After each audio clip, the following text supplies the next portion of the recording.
is real life interesting. Every incident of the story is taken from real life. Do men look for the true heart in women? Or are most of them caught by the net of paint, powder, and suggestive clothes to the women of the world, enslaved by civilization? Women is supposed to be allowed her choice, and yet, not 1 in 10 ever has a chance to marry any but one man. To these women, and their pitiful hours of waiting for the love that never comes, we dedicate our story. William's father, the aunt of Susie, at the schoolhouse. The Friday afternoon spelling class. William and Susie, the plain girl. Cry. Anonymous. Wrong. Next. I'm sorry that I spelt the word. I hate to go above you, because the brown eyes lower fell. Because, you see, I love you. Of course they don't know what poor simple idiots they are, and we, who have never been so foolish, can hardly hope to understand the undying proof. He walked home with me, Mother. College. We can hardly make a living, let alone college.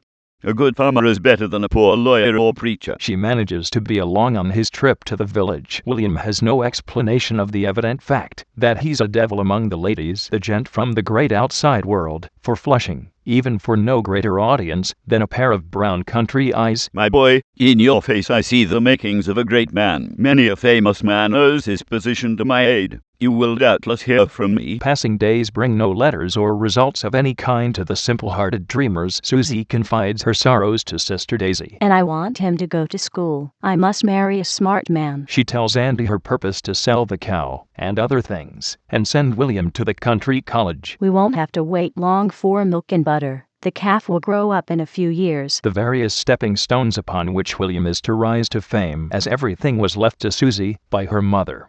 She has her way. After getting a written promise that Daisy will be treated as one of the family in Brightville, some 20 miles away, they mail the letter that conveys the idea. The tuition and extra sum for expenses comes from the self-styled philanthropist. The glad news: William's faith in the strange gentleman restored. A great man is going to fix it so I can go to college. After due ceremony, William leaves for college. William, working to help pay his way through college, earns the unwelcome nickname Butter. Susie receives the somewhat non-committal message with great enthusiasm. Deport yourself. What's the 3 apples for?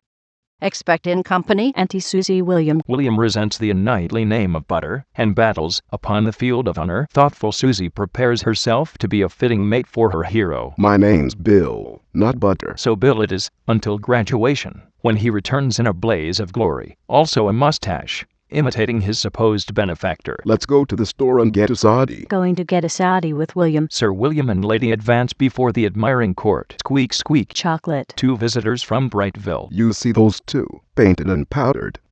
Men flirt with that kind, but they marry the plain and simple ones. Susie, dimly conscious she is both plain and simple, takes this entirely too seriously. The little milliner from Chicago, who believes thoroughly in paint, powder, tight skirts, and silk stockings, bestowing a few new steps on the little fast set of Brightville, including in her visits a relative at Pine Grove, Sporty having consented to drive her over. William practicing a trial sermon with which he expects to impress the elders at the next conference. Susie's diary: the ice cream festival in honor of the departing minister, whose place William is to take. The aunt confides that reckless Susie has had 2 plates of ice cream. He doesn't like that kind. Going home. We were just going home. Are you going our way, Mr. William? Oh, he had to be polite to the stranger. Home. William's great, simple heart cannot believe that all are not like himself. Oh, he's only a punk country minister. But I'm tired working. Haven't a cent left.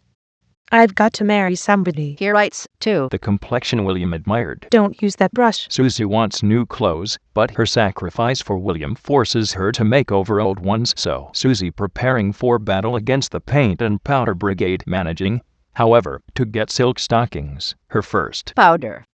Do you think you can improve on the Lord's work? And that dress.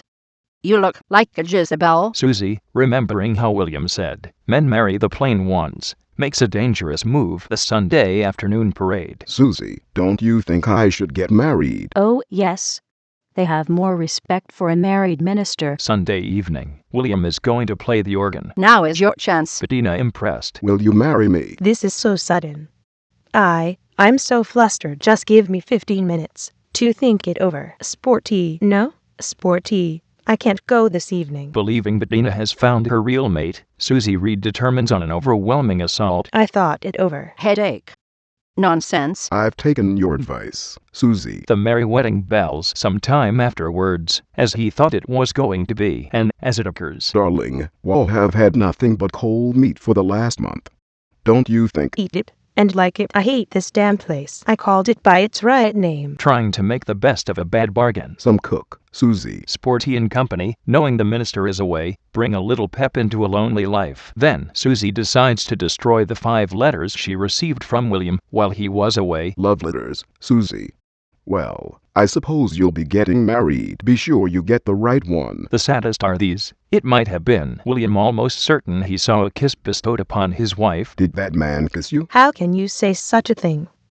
Of course he didn't. You don't trust me at all. He is finally persuaded that these great eyes can hold only truth. After all, there are single-track hearts. William starts to get a needed reference book from a neighbor, but decides to wait until later. Bettina having arranged to sleep alone in the spare room on a pretext of being indisposed, making sure, thoughtfully stopping on the way for the book. Restless, swearing all to eternal silence, follow the leader. Bettina drops her key, caught in the rainstorm, forced to trust her fate to Susie. Susie, I stole out, went to a party, and lost my key.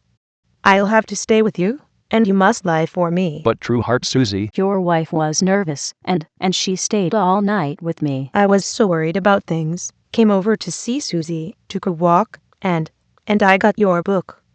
Then, the rain caught us. again William believes results of the right in the rain prove serious. William, moved by the belief that his wife's service to him resulted in her fatal illness, resolves that no oath love shall ever enter his life. The book, I want to speak about the book. Don't mention it. Don't speak, dearie.